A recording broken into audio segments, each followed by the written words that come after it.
Alors, bonsoir, Chodesh Tov, que vous ayez que des brachot, que des bonnes choses, et qu'on arrive un petit peu à préparer la nouvelle année, en espérant que cette vieille année, elle s'en aille bien vite.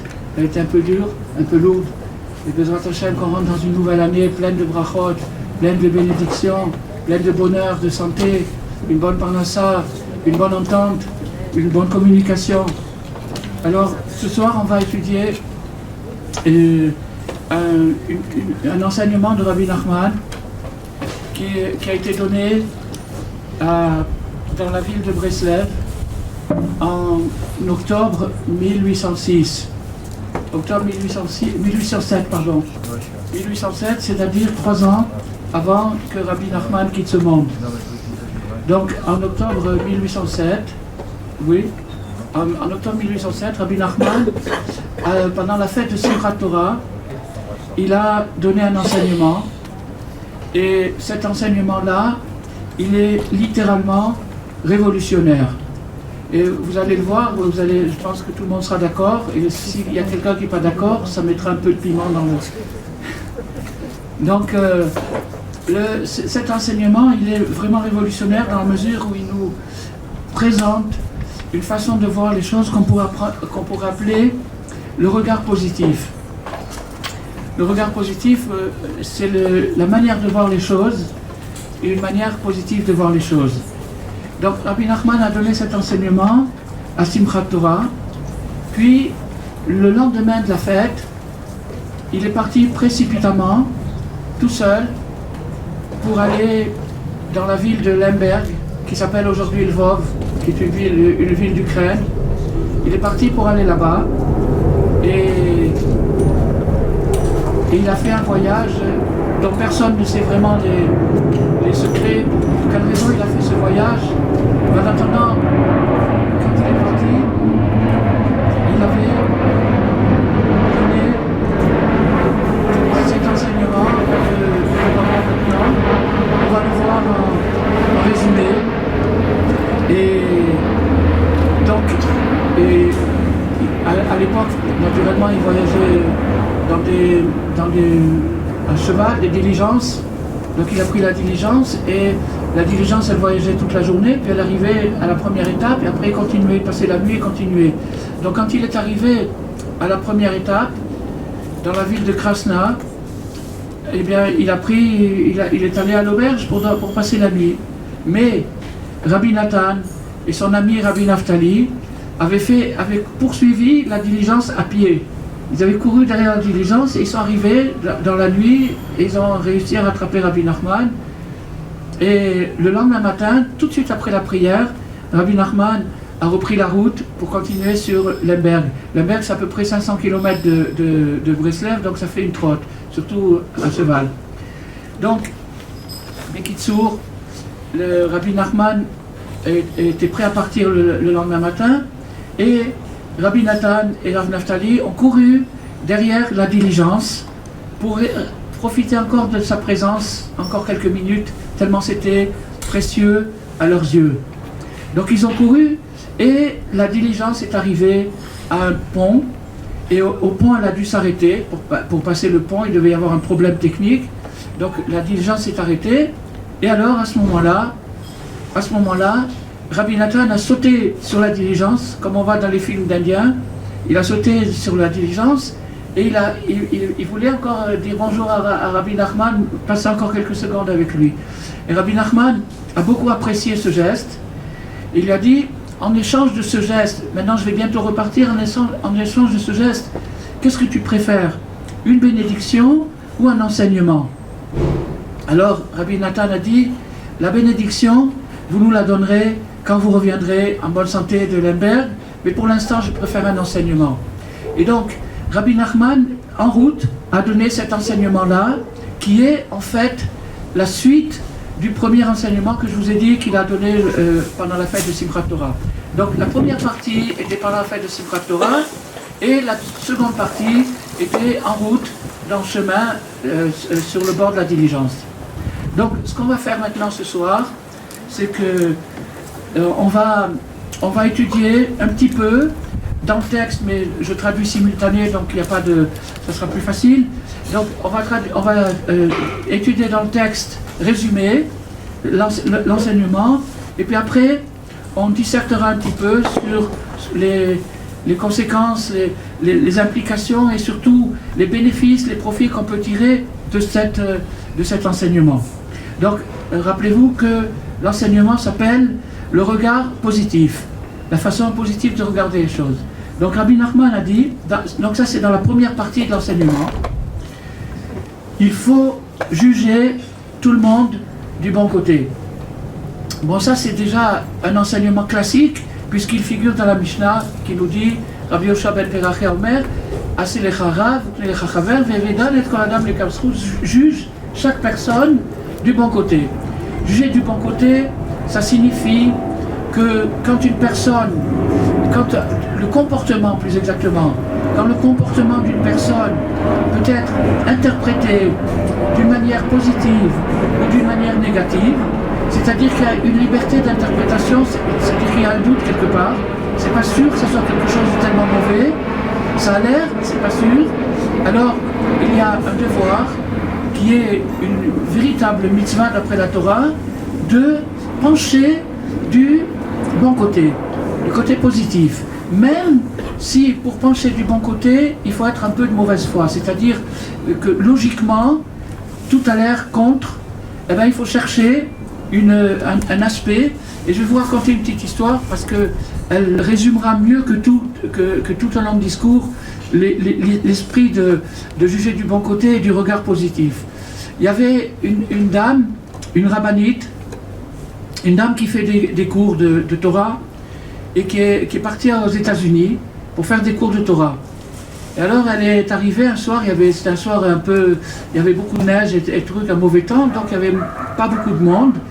Et elle est arrivée pour faire son cours. Et elle a commencé à faire son cours. Il n'y avait pas, bon, il y avait des gens, mais bon. Et en plein milieu du cours, il y a deux dames qui rentrent dans la salle et qui s'assoient au fond et qui commencent à discuter. Mais alors pas seulement qu'elles commencent à discuter, elles n'arrêtent pas de discuter. Et elles discutent, elles discutent, elles discutent, elles discutent. Et la pauvre rabbinite, elle essayait de retenir ses nerfs. C'était un peu difficile, elle a réussi à ne pas exploser, mais c'est tout ce qu'elle a pu faire dans son cœur. Elle était très vexée de ces gens qui se permettent d'arriver en retard et en plus de discuter pendant tout le cours. Bon, mais elle l'a avalé, c'est des choses qui arrivent et tout. Bon, alors, à la fin du cours, quand le cours est parti, certains gens sont venus poser des questions, dont les deux dames en question, qui sont venues et qui ont dit, Rabbinite, votre cours était magnifique et merveilleux. Alors là, elle a explosé. Elle a dit, comment ? Vous n'avez pas arrêté pendant tout le cours de parler, maintenant vous venez me dire que mon cours était merveilleux. Alors, la plus âgée des dames, elle a dit, ça c'est ma fille, et ma fille n'entend pas. Alors, quand on arrive à s'asseoir devant, elle peut lire sur les lèvres, mais quand on est de loin, elle ne peut pas lire sur les lèvres, donc je lui disais mot à mot tout ce que vous avez dit.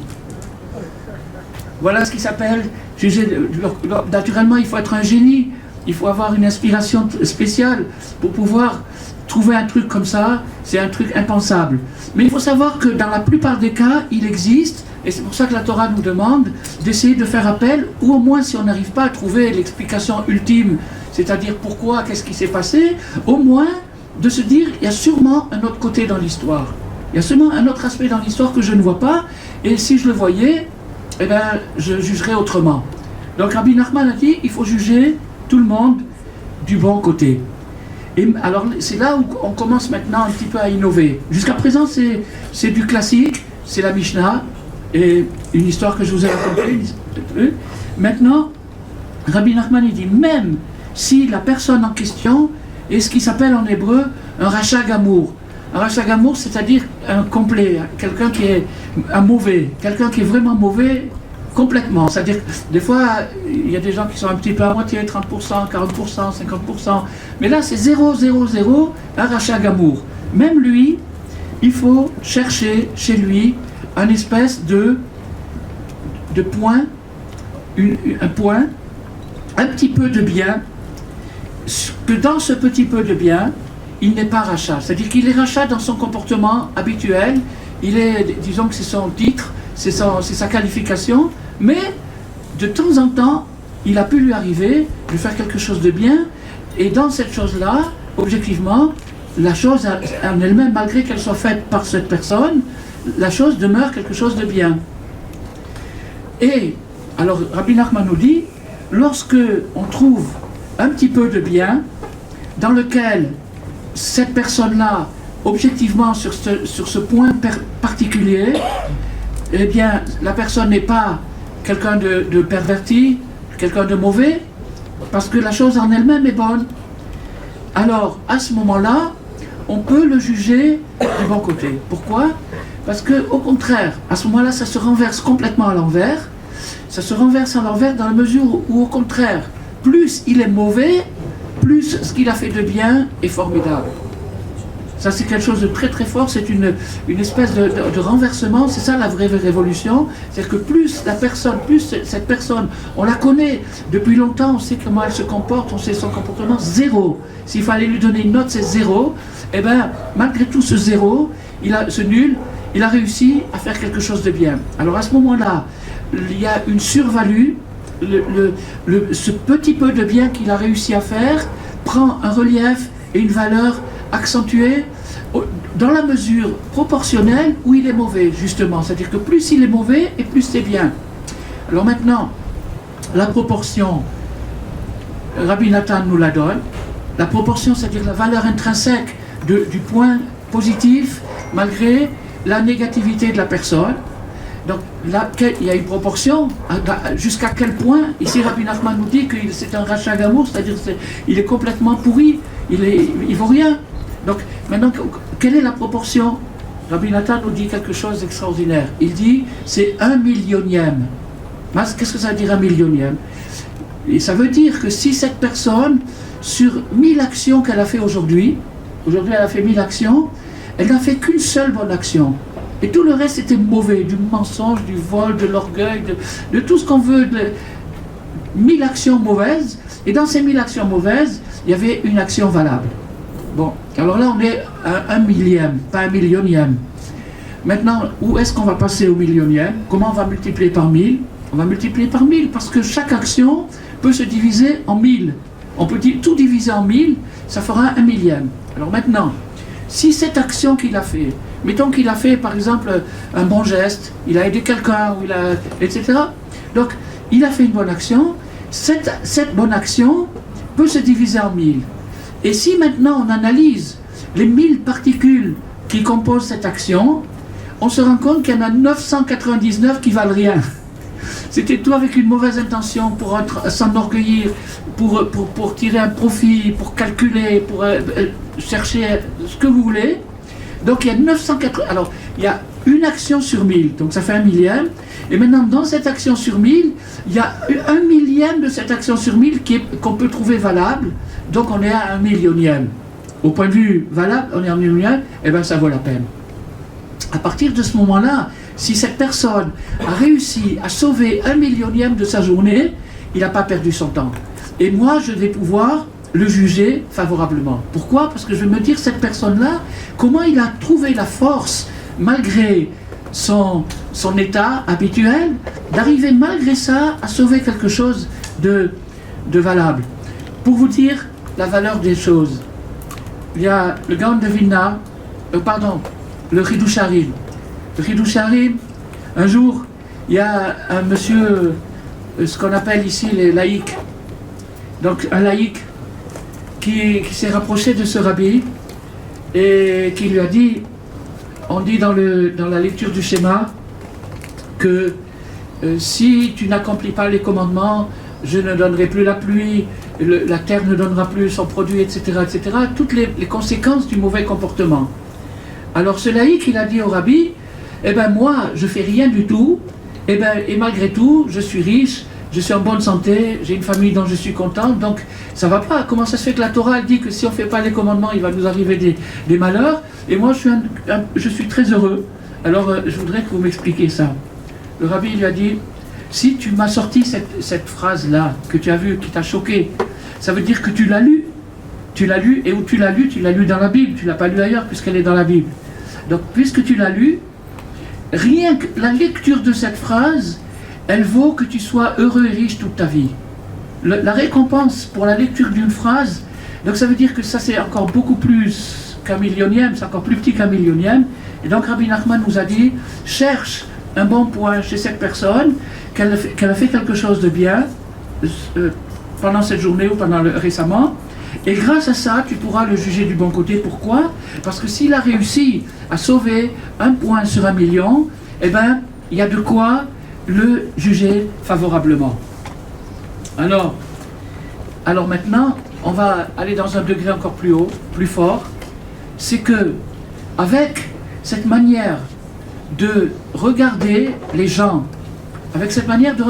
c'est-à-dire de chercher à tout prix de trouver un point valable dans leur comportement, et à partir de ce point valable, de construire une optique, un jugement positif, favorable pour la personne. Donc, cette chose-là, c'est très bien. Bon, donc ça veut dire qu'on a changé de lunettes. On a changé de lunettes, au lieu de voir tout en noir, on voit tout en rose. Très bien, c'est mignon. Mais, qu'est-ce que ça change? Eh bien, c'est là où Rabbi Nachman va encore nous surprendre. Il nous dit qu'on va avoir, on va avoir une influence sur la personne qu'on regarde. On peut transformer un être sans parole. Pas besoin de parler, pas besoin de rien. Rien qu'en regardant la personne favorablement, on arrive à l'élever. On peut opérer une élévation d'une personne rien que par le regard qu'on porte sur elle. Ça, c'est quelque chose d'extraordinaire. C'est-à-dire vraiment l'arracher à la situation où il se trouve. Et en fait, Rabbi Nathan n'a pas mâché ses mots. Le commentaire de Rabbeinu, il n'a pas mâché ses mots quand il a dit que si seulement les tzadikim pouvaient apprendre ça. Les tzadikim, ils ont aussi leurs faiblesses, ils ont aussi leurs points faibles. Et le point faible des tzadikim, c'est quelque chose de tout à fait logique. Un tzadik, c'est quelqu'un qui lutte avec lui-même, qui lutte toute sa vie avec lui-même, qui ne se fait pas de cadeaux. Donc, du moment qu'il ne se fait pas de cadeaux, il a un sens de la rigueur aiguisé. Il va être plus rigoureux que quelqu'un d'autre, et donc il ne comprendra pas comment je peux me permettre de prendre un rachat, c'est-à-dire un perverti complet, et de le regarder, et en le regardant, le transformer. Et bien, sachez une chose, c'est que si les tzadikim, et le jour où les tzadikim apprendront cette nouvelle, ils changeront le monde. Ils regarderont les gens autrement. Et en regardant les gens autrement, ils les élèveront. C'est ça ce qu'il nous dit Rabbi Nachman. Et donc, on peut réussir à le rebrancher, parce qu'en fait, c'était un déconnecté, il était déconnecté, et donc on peut arriver à le rebrancher rien qu'avec notre regard. C'est quelque chose d'extraordinaire, c'est très très puissant, et c'est ça le message que Rabbi Nachman a donné à ses élèves ce 27 octobre, 1807. Bon, je ne suis pas sûr si c'est 26 ou 27 octobre. Voilà. Alors, donc maintenant, ça se résume dans un verset des psaumes qui nous dit encore un petit peu et il n'y a plus de rachat. Encore un petit effort et il n'y a plus de rachat. Qu'est-ce que c'est ce petit effort? Par le fait que je vais encore chercher, je vais gratter des petites miettes, je vais gratter des petites graines, et je vais chercher, tiens, il a encore fait ceci, il a encore fait cela. Entre parenthèses, je pense que tout le monde comprend très bien qu'il s'agit ici d'une pédagogie qui s'applique aux grands, mais aux petits, et à tout le monde. Donc c'est le secret de la réussite dans la communication. C'est-à-dire d'avoir un impact et un effet sur la société, sur les gens, sans jamais leur faire la morale. Parce qu'en général, je pense que tout le monde le sait, quand on nous fait la morale, on a exactement envie de faire le contraire. Quand on nous dit, quand on nous fait la morale, on a envie, ça nous tourne à l'envers. Donc, cette méthode-là, qui consiste à regarder les gens d'une manière positive, c'est une manière de les influencer sans parole. Et avec ça, Vidbonantal Mekomo, venez-nous, tu réfléchiras, tu chercheras ce fameux rachat, qui était autrefois un rachat, et tu vas voir qu'il n'existe plus. Il n'existe plus en tant que rachat. Il a changé, c'est une autre personne.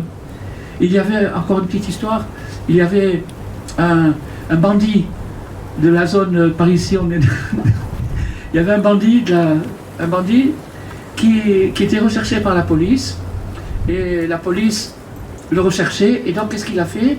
Il a fui, et il s'est réfugié dans une yeshiva. Et quand il s'est réfugié dans la yeshiva, il s'est déguisé, il s'habillait, puis il a pris goût. Il a trouvé que c'était sympathique, c'est une vie qui vaut la peine, et tout, il est rentré dans le système, il a commencé à étudier la Torah, etc. Jusqu'après quelques années, le père de ce bandit est mort. Et quand la police elle a vu les annonces du père qui est mort, elle a dit « Ah, on va le choper à l'enterrement. Il va sûrement venir à l'enterrement de son père, on va l'attraper à l'enterrement de son père. » Donc la police est venue, et quand il est venu, lui, bien sûr, il est venu à l'enterrement de son père, et ils l'ont coffré, ils l'ont attrapé, et ils l'ont mis en prison. Et ils l'ont jugé. Et avant de le juger, ils lui ont dit « Il faut que tu aies un avocat, il faut qu'il y ait quelqu'un qui te défende. » Alors il a dit « Moi, je ne veux pas de personne qui me défend, sauf mon rave, si vous l'acceptez. Si vous acceptez mon rave qui me défende, ça va, sinon j'ai pas besoin de défense. » Alors ils ont dit « D'accord, ton rave, si ton rave il a quelque chose à dire, qu'il vienne. » Alors est venu le jour du jugement, avec le gros marteau, et le juge a lu tout le dossier, et à la fin du dossier, le juge a proposé une peine de 7 ans de prison. Alors, quand il a proposé ces 7 ans de prison, et après il s'est tourné vers le Rav, il a dit « Qu'en pensez-vous de ces 7 ans de prison ?» Alors le Rav a dit « Je pense qu'il n'y a plus de justice dans ce pays. D'après ce que vous venez de lire, c'est 14 ans que vous devez lui donner. Pourquoi vous lui donnez que 7 ans ? Vous devez lui donner 14 ans. Si ce que vous dites est vrai, eh bien il mérite 14 ans. » Alors le juge s'est trouvé en état de choc et toute l'assistance s'est trouvée en état de choc. Après le Rav a ajouté une chose. Il a dit « Oui, mais je dois vous dire une chose. Depuis que ce garçon est rentré chez nous, il a complètement transformé son existence. Il est devenu une autre personne. Il n'a jamais d'histoire avec aucun de ses camarades. Vous pouvez venir faire une enquête sur place. Vous verrez qu'il s'entend avec tout le monde. Il est gentil avec tout le monde. Tout le monde l'apprécie. Il fait ses prières, il fait son truc et tout. Si vous le punissez, vous créez l'erreur judiciaire la plus grave qu'il y a jamais eu dans ce pays. » Et il a été relâché. Parce qu'il a dit, c'est une autre personne. Maintenant, vous jugez quelqu'un qui s'est transformé. Alors maintenant, le prodige de Rabbi Nachman ici, c'est que on peut faire cette transformation sur autrui. Sur d'autres personnes, on peut, si on les regarde d'une manière positive, arriver à les transformer, à les élever. Après ça, Rabbi Nachman, il dit, et de la même façon, la personne, alors là, c'est le client le plus difficile, doit le faire avec soi-même. Ça, c'est le plus dur. Avec les autres, il reste toujours un doute. Peut-être qu'il ne l'a pas fait exprès, peut-être qu'il ne savait pas, etc. Mais moi, je sais très bien ce que je savais. Donc, se juger soi-même favorablement, chercher le point positif chez soi-même, c'est la chose la plus dure au monde. Pourquoi ? Parce qu'il faut savoir que nous nous trouvons encore en exil. Ce n'est pas encore la rédemption. Elle approche à grands pas, mais ce n'est pas encore la rédemption. Et tant qu'on est en exil, on est dans l'exil de Édom. Édom, c'est le monde occidental, et le monde occidental fonctionne avec la critique. La critique dans le monde occidental est une valeur appréciée dans la culture, dans la société, etc. Alors la critique, c'est-à-dire le contraire de tout ce qu'on a étudié ce soir, c'est-à-dire chercher les mauvais points chez une personne, aller dans un restaurant, commencer à critiquer le menu, et pourquoi ceci, et pourquoi cela, etc., etc. Donc cet esprit critique qui est inculqué en nous depuis l'enfance, parce qu'on a grandi avec l'influence de la culture occidentale, cet esprit critique nous ronge et nous dévore, autant vis-à-vis des autres qu'on n'arrive pas à juger favorablement, au contraire, on arrive toujours à chercher la petite bête, autant vis-à-vis de soi-même qu'on n'arrive pas à se supporter et on finit des fois par se détester. Donc Rabbi Nachman, il a dit, de la même façon, la même chose que tu as fait vis-à-vis d'autrui, en le regardant positivement, tu as réussi à le faire monter, la même façon avec toi, en te regardant positivement, tu arriveras à t'élever. Donc il y a des gens qui cherchent à s'élever, ils cherchent des méthodes, ils cherchent toutes sortes de principes, mais c'est dur. Rabbi Nachman nous donne une solution, apprendre à se regarder positivement. Comment peut-on se regarder positivement ? Eh bien c'est très simple. Regardez si vous avez fait 1000 actions aujourd'hui, s'il y en avait une de bonne. Regardez cette action à la loupe et au microscope, et vous allez voir qu'il y a peut-être une particule de valable, et bien ça valait la peine de vivre cette journée. Donc, on voit que cette transformation qu'on arrive à effectuer sur les autres, en les voyant positivement, on peut la faire sur soi-même, et à ce moment-là, on arrivera à prier. Prier, ça veut dire créer une connexion avec l'infini. Nous, on est fini, on est limité, on est petit, mais il y a l'infini qui est infini, qui est infiniment bon, infiniment généreux. Et cet être infini qui est Dieu, on peut avoir une connexion avec lui ou pas avoir de connexion. La connexion principale avec Dieu, c'est par la parole, c'est-à-dire la prière. Donc, mais la prière, pour pouvoir prier, il faut avoir un petit peu d'estime personnelle, de self-esteem. Il faut avoir de l'estime de soi-même, parce que si on n'a pas d'estime de soi-même, eh bien qu'est-ce qu'on se dit? On se dit, ma prière, elle vaut rien. Hachem, il a autre chose à faire que d'écouter mes prières, surtout qu'il y a un quart d'heure, j'ai fait ceci et cela, et que toute la journée, j'ai fait au moins 999 mauvaises actions, donc ma prière ne vaut rien. Et c'est comme ça que les gens ont fermé leur sidour. Et des fois, ils l'ont fermé à jamais. Ils ne l'ont plus jamais rouvert. Pourquoi? Par désespoir, par découragement, parce qu'ils pensent que leur action n'a pas de valeur. Alors quand on revient à la proportion époustouflante de Rabbi Nathan de 1 millionième, à partir de ce millionième, si on savait l'apprécier, et je vais vous dire qu'est-ce que le Ramchal, Rabbi Moshe Chaim Luzzatto, a dit à la définition du bien et du mal. Quelle est la différence entre le bien et le mal? Rabbi Moshe Chaim Luzzatto nous dit, le bien, c'est ce qui restera pour toujours. Et le mal finira par ne plus exister.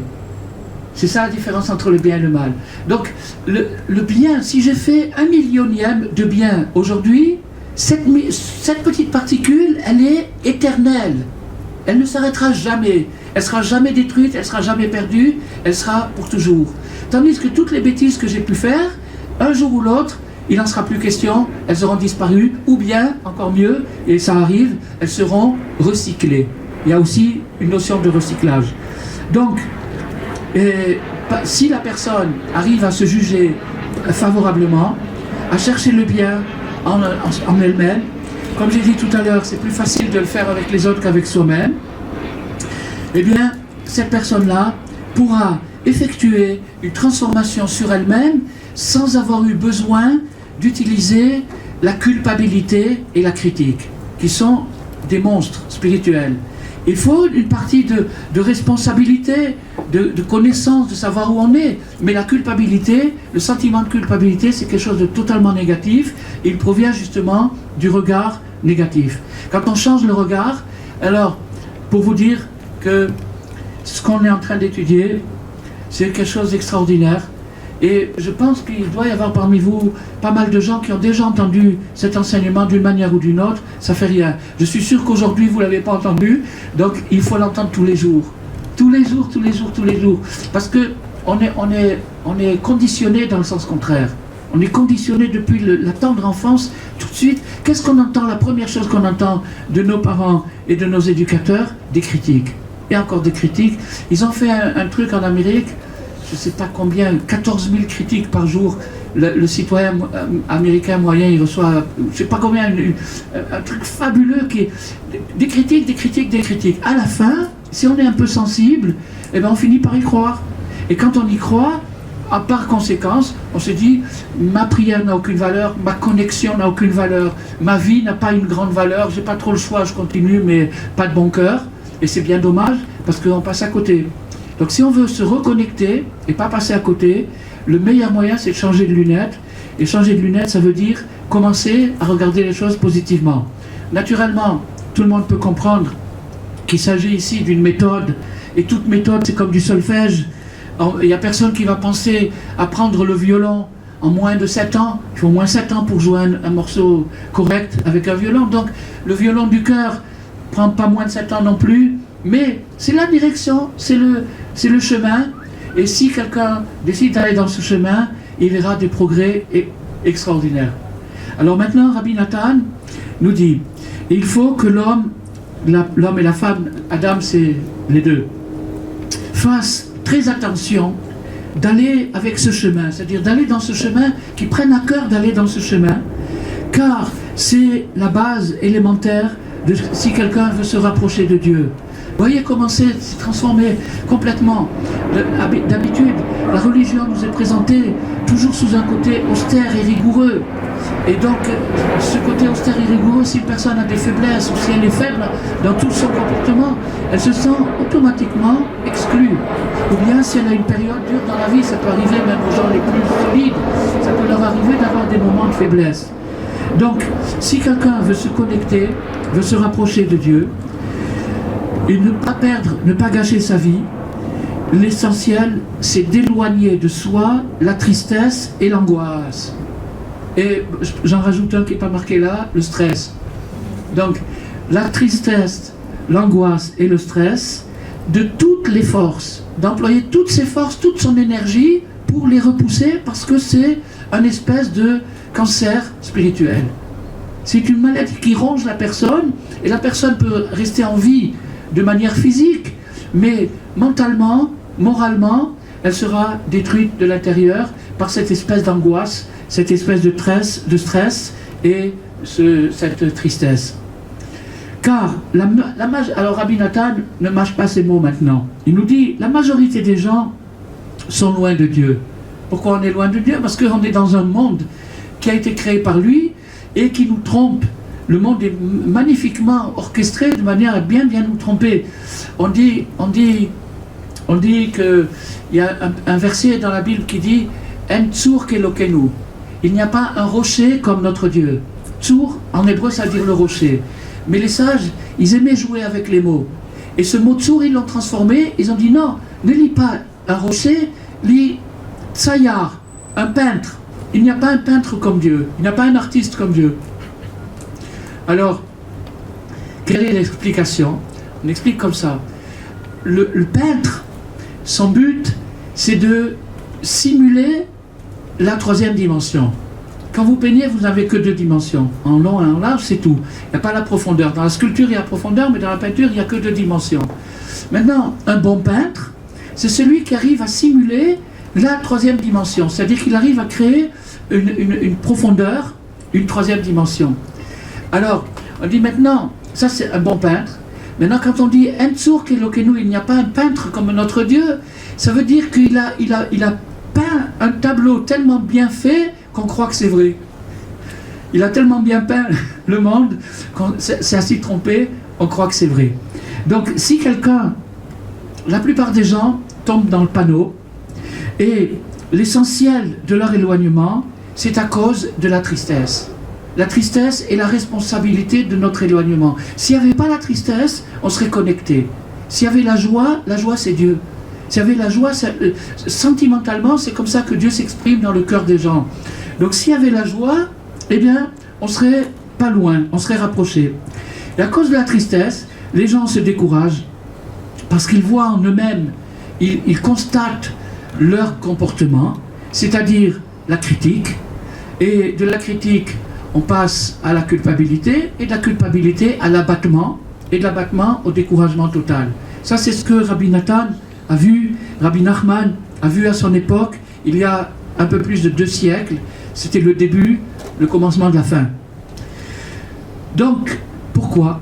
Parce que la plupart des gens ont des actions désastreuses. On ne nous apprend pas à vivre. On ne nous apprend pas à vivre. La vérité, c'est qu'on ne nous apprend pas à vivre. La première chose qu'on devrait nous apprendre, c'est à respirer. Je ne pense pas qu'il y a quelqu'un ici qui a appris à respirer quand elle avait 4-5 ans. On nous apprend à parler. Il y a des gens qui, par la suite, après, apprennent à respirer. Tant mieux pour eux. Mais la plupart des gens ne respirent pas. Donc, respirer, c'est la fonction la plus importante dans la vie. Sinon, on ne peut pas s'arrêter plus d'une minute ou deux de respirer. Donc, c'est quelque chose de vital et d'important. Et ça, on ne nous l'apprend pas. Alors, ça veut dire quoi? Ça veut dire que la plupart des gens passent à côté. Alors, comme chacun peut mesurer dans son âme les plaies de son âme et les douleurs de son cœur, et à cause de ça, les gens se découragent. À cause du fait qu'ils voient qu'ils avaient peut-être à un moment donné de leur vie un idéal ou une ambition ou un désir quelconque de faire quelque chose, et puis après ils se sont découragés, ils ont essuyé des premiers échecs et d'autres échecs et d'autres échecs, jusqu'à ce qu'ils ont complètement abandonné. Et ils se découragent complètement. Alors on parle maintenant au niveau spirituel, mais c'est valable aussi au niveau matériel. Et à cause de ça, c'est pour ça que les gens ne prient pas. Le sens de la prière, c'est la connexion. C'est d'établir une connexion avec l'être infini. On est issu de l'être infini, on est une particule de l'être infini, et on a une possibilité de rétablir le contact avec lui, la connexion. Et à travers ce contact, on va recevoir l'énergie. L'énergie va circuler par retour de ce contact. Donc c'est quelque chose d'extraordinaire. Si jamais les gens connaissaient la valeur de cette chose-là, ils ne feraient que ça. Et il y a une possibilité de se connecter à une source illimitée d'énergie. Une source illimitée d'énergie. Mais on ne le fait pas. Pourquoi? Parce que le sens critique qu'on applique sur soi-même nous amène à penser, puisque je ne suis pas à la hauteur, c'est sûr que Dieu n'écoute pas ma prière. Qu'est-ce qu'il va écouter? Quel sens elle a? Quel besoin? À quoi ça sert? Et à cause de ça, il se décourage. Et en se décourageant, il abandonne la prière. C'est la première chose qui tombe, abandonner la prière. Et à ce moment-là, alors c'est là un point très important, à ce moment-là, il ne fait même plus ce qu'il aurait pu faire. On ne nous en voudra jamais de ne pas faire ce qu'on ne peut pas faire. Si on ne peut pas, on ne peut pas. Mais ce qu'on peut faire, pourquoi pas? Donc maintenant, l'absurde dans le découragement, c'est de cesser de faire ce qu'on aurait pu faire parce qu'on ne peut pas tout faire. Parce qu'on a des imperfections, on a des défauts, on a des chutes et des rechutes, et à cause de ça, on ne fait même pas ce qu'on aurait pu faire. Alors Rabbi Nathan nous dit, au moins fais ce que tu peux faire. Et pour faire ce que l'on peut faire, qui n'est pas toujours très brillant, c'est pas tous les jours très brillant, en tout cas, c'est quelque chose de valable. Et au contraire, plus on est en bas, et plus la chose a de valeur. Donc, maintenant, d'où vient le découragement? Le découragement vient du fait que la personne ne fait plus ce qu'elle aurait pu faire. Voilà ce qui s'appelle se décourager. Alors ça provient du mauvais regard sur soi-même, c'est-à-dire que la personne n'arrive pas à se juger favorablement, elle n'arrive pas à chercher un point valable dans son comportement, au contraire, elle s'accuse, elle s'accuse, elle s'accuse. Il y a beaucoup de gens, vous pouvez faire une statistique si ça vous intéresse, il y a beaucoup de gens qui confondent religion avec rigueur totale. Rigueur totale, c'est-à-dire pas de pardon, c'est comme ça que ça doit être et pas autrement, etc. Il y a un côté rigoureux dans la relation entre l'homme et Dieu. Bien sûr qu'il y a un côté rigoureux. Il y a des règles, il y a des moments, il y a des endroits, il y a des façons, etc., etc. Mais ça n'est qu'un aspect. Il y a aussi l'aspect de la bonté, de la miséricorde. Et ça, on l'oublie. Encore une fois, je vous dis pourquoi on l'oublie. Parce que on est dans l'exil de Édom. Édom, c'est la critique, la sévérité, le din, c'est-à-dire la justice, sans tenir compte de l'autre côté. Bon, donc, il est nécessaire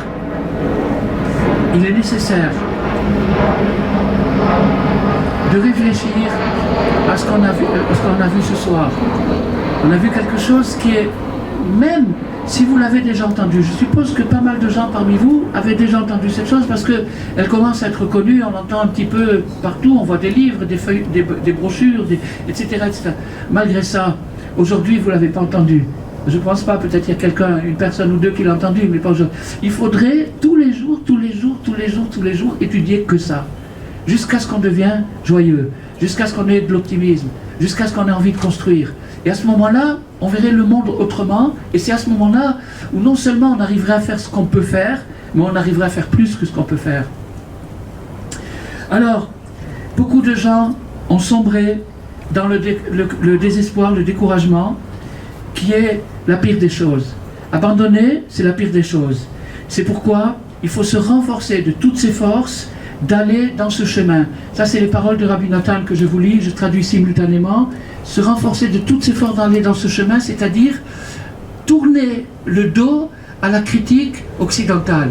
L'esprit de Ésaü, l'esprit de l'Occident, c'est l'esprit critique. L'Occident est basé sur l'esprit critique, Midat Adin, ça s'appelle en hébreu, l'esprit critique. Il faut fuir ça au grand galop parce que c'est la perte. Ça n'a pas de lendemain. Et nous, notre espoir, c'est le contraire. c'est de savoir un millionième, c'est quelque chose de valable. Un millionième. Si on arrivait à imaginer maintenant qu'il y ait une école pilote qui éduque les enfants dans ce sens-là, au lieu de leur crier dessus toute la journée, de leur dire qu'ils sont bons à rien, qu'ils n'arriveront à rien dans la vie, qu'ils construiront rien, etc. Vous connaissez cette chanson, vous l'avez sûrement entendue des milliers de fois. Au lieu de leur dire comme ça, juste le contraire, d'arriver à s'émerveiller sur chaque petit progrès qu'ils ont réussi à faire, etc., etc. Si on avait la patience. J'ai connu un homme aux États-Unis qui était un disciple de Rabbi Nachman, et cet homme-là, il avait décidé d'éduquer ses enfants d'après cette méthode. C'est un grand risque, hein. Je vous dis la vérité, c'est un risque parce qu'il ne faut pas avoir peur de la casse. Et bien lui, il n'avait pas peur de la casse, et ses enfants lui ont cassé toute sa maison. Mais ils ont poussé des gens merveilleux, équilibrés, paisibles, en paix avec eux-mêmes. Au lieu de se faire critiquer toute la journée parce qu'ils ont sali le mur ou parce qu'ils ont tiré la ficelle ou ceci ou cela, il les a laissés faire, il les a encouragés, il a poussé une famille extraordinaire. Il a cru dans la parole de Rabbi Nachman. Ce qu'on est en train d'étudier ce soir, c'est révolutionnaire. Malgré qu'il y a déjà 200 ans, mais c'est révolutionnaire. C'est révolutionnaire parce que si vous analysez bien, vous verrez que c'est juste le contraire de ce qu'on nous a appris. Juste le contraire de ce qu'on nous a appris. De voir la pensée positive. Aujourd'hui, avec le temps, ça s'est répandu dans le monde et il y a surtout aux États-Unis un grand courant de pensée positive, de coaching, tout ce que vous voulez, ça c'est vrai. Mais ça c'est il y a 2 siècles et surtout c'est orienté spirituellement. Parce que, je vais vous dire quelle est la différence entre le coaching classique et ce qu'on est en train de faire maintenant. La différence est immense. Le coaching classique peut vous aider à vous remettre en harmonie avec vous-même et surtout en optimisme par rapport à vous-même. Mais si vous avez une conscience qui vous torture, malgré tous les coachings du monde, il y aura toujours un petit mais, M-A-I-S, un petit mais, oui mais, ça y est, on retombe dans le puits noir et le coaching ne sert à rien. Pourquoi? Parce que la Neshama, elle attend autre chose. Elle attend d'autres diborim, elle attend d'autres paroles. Et donc ce qu'on est en train d'étudier ce soir, c'est pour essayer de compléter cette chose-là, pour essayer de tendre la perche à chacun de nous, à moi le premier, parce qu'on peut c'est un cours qu'il faudrait faire tous les jours. Tous les jours, il faudrait faire que ça. Rabbi Nathan, il disait toujours ça, il disait Azamra, ça s'appelle Azamra. Azamra, ça veut dire je chanterai.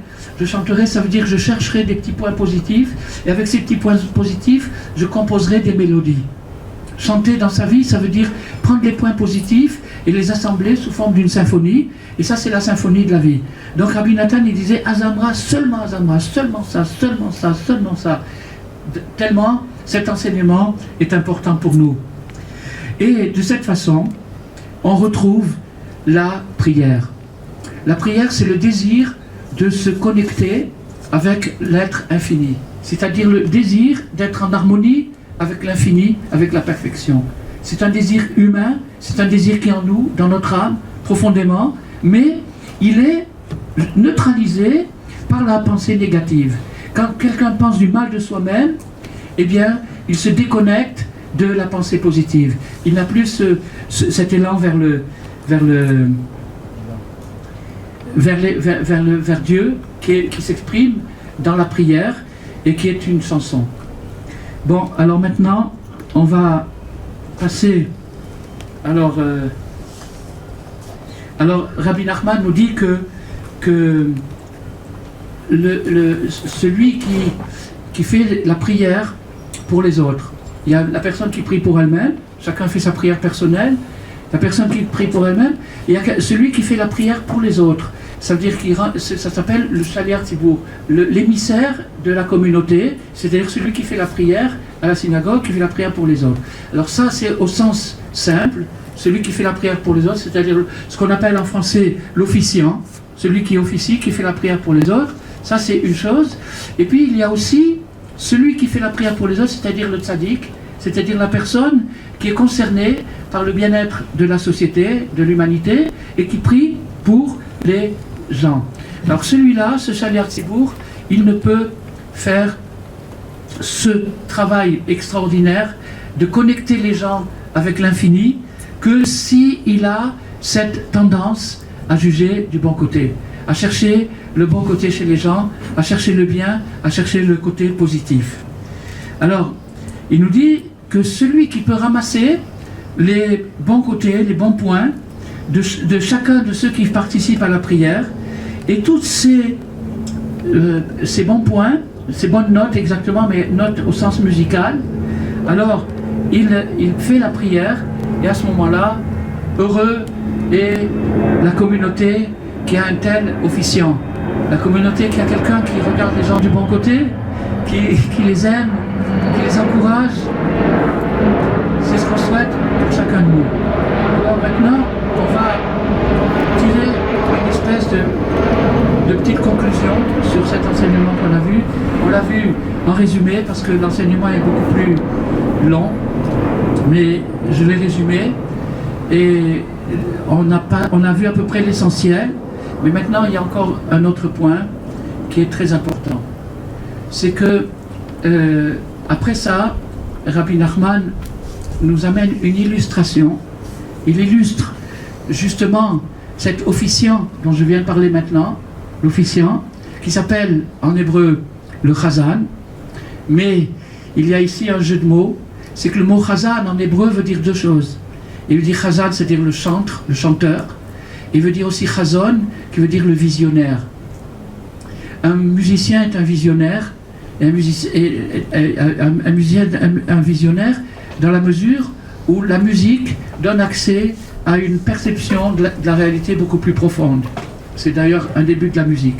Donc maintenant, ce chantre, ce chazan, ce visionnaire, là, il y a un texte dans la Gemara, dans la Mishnah de Shabbat, qui nous dit que le vendredi soir, le chazan, ce chazan, ce chantre visionnaire, il a encore un troisième emploi, c'est le maître des petits-enfants. C'est lui qui apprend aux petits-enfants la lecture, il leur apprend le Chumash, la Mishnah, il leur apprend, c'est le maître des petits-enfants, le maître d'école. Alors, dans la Gemara Shabbat, qui envisage le cas d'une bougie comme ça le Shabbat, donc, est-ce qu'on a le droit de lire à la lumière d'une bougie le Shabbat? Non. On n'a pas le droit. Pourquoi? Parce que si on est pris par sa lecture, on va aviver la flamme, on va attiser la flamme, de façon à remonter la flamme de la bougie, donc on va profaner le Shabbat sans le faire exprès, si on est emporté par sa lecture. Donc on n'a pas le droit, Shabbat, de lire à la lumière d'une bougie. La lumière électrique, c'est pas le cas, puisqu'on ne cherche pas à faire une transformation, normalement ça fonctionne tout seul. Bon, mais la lumière d'une bougie ou d'une lampe à huile, si jamais la flamme s'affaiblit, ben je vais essayer et je suis pris par ma lecture, je vais essayer d'allumer. Alors, la Mishnah, elle nous amène un cas spécial du chazan, et cette fois-ci, ce chazan, on le voit sous l'aspect d'un maître d'école, c'est-à-dire un maître, le rabbi des petits-enfants. Alors, la Mishnah nous dit, ce maître d'école a le droit de lire avec ses élèves le vendredi soir. Il a le droit de lire avec ses élèves le vendredi soir, mais il n'a pas le droit de lire lui-même. C'est-à-dire qu'il a le droit de les faire lire, mais pas de lire lui-même. Pourquoi? Parce que s'il les fait... Non, je vais expliquer la connexion entre les deux choses. Le Baal Shem Tov, quand il a commencé... Bon, alors Dieu lui a promis, premièrement, je te garantis que tu ne feras pas une seule erreur dans toute ta vie. Et deuxième, entre parenthèses, je dois vous dire que vous avez sûrement entendu parler des Gilgulim, c'est-à-dire les réincarnations. Le Baal Shem Tov, c'était personne d'autre que la réincarnation de Yaakov. C'était Yaakov qui est revenu sous la forme du Baal Shem Tov. Donc Yaakov, il était très bien là-haut, il n'avait pas du tout envie de revenir dans notre monde. Et Dieu lui a dit non, mais tu dois retourner, venir t'occuper de tes enfants, ils sont fatigués, ils ont besoin d'aide et tout. Oui, mais je veux... Alors d'accord, ils ont fait un marché, et Dieu a été d'accord, il lui a promis qu'il ne ferait pas une seule erreur, il lui a promis qu'il serait entouré de 60 guerriers. 60 guerriers, c'est-à-dire 60 élèves qui seraient fortement enthousiasmés et qui lui permettraient de lancer le message qui devait... Je vais vous dire que vous vous rappelez que j'ai dit que le Chazan, le maître d'école, il regarde les petits-enfants qui étudient. Donc les petits-enfants, quand ils voient qu'il y a un type qui les regarde comme ça, ils abandonnent leur gâteau, leurs bonbons, leurs bêtises et tout. Ils vont chez ce maître qui les regarde, qui les aime, qui les fait monter, qui les élève dans le sens noble du terme. Donc ce Chazan-là, c'est un chanteur, c'est Rabbi Nachman. Mais si vous avez observé dans la finesse du Talmud, vous avez remarqué que lui, il n'a pas le droit de lire. Il peut faire lire les enfants, il n'a pas le droit de lire. Ça veut dire quoi? Ça veut dire que même si vous allez à Ouman et vous revenez là où vous habitez, ça ne veut pas dire que tout sera parfait. Au contraire, il peut y avoir des chutes et des rechutes, mais parce que le Chazan ne fera pas le travail à votre place. Toute notre dignité, c'est qu'on puisse faire le travail nous-mêmes. Mais pour le faire, on a besoin de courage, et c'est ça ce que Rabbi Nachman nous donne. Il nous donne la chanson, il nous donne le nigun, il nous donne le courage, mais à nous de faire le travail. Donc je souhaite à chacun et à chacune, de tout mon cœur, je souhaite une bonne année, que la nouvelle année apporte que du bonheur dans le monde entier, et qu'on arrive finalement à recevoir ce message-là et à l'appliquer dans notre vie quotidienne.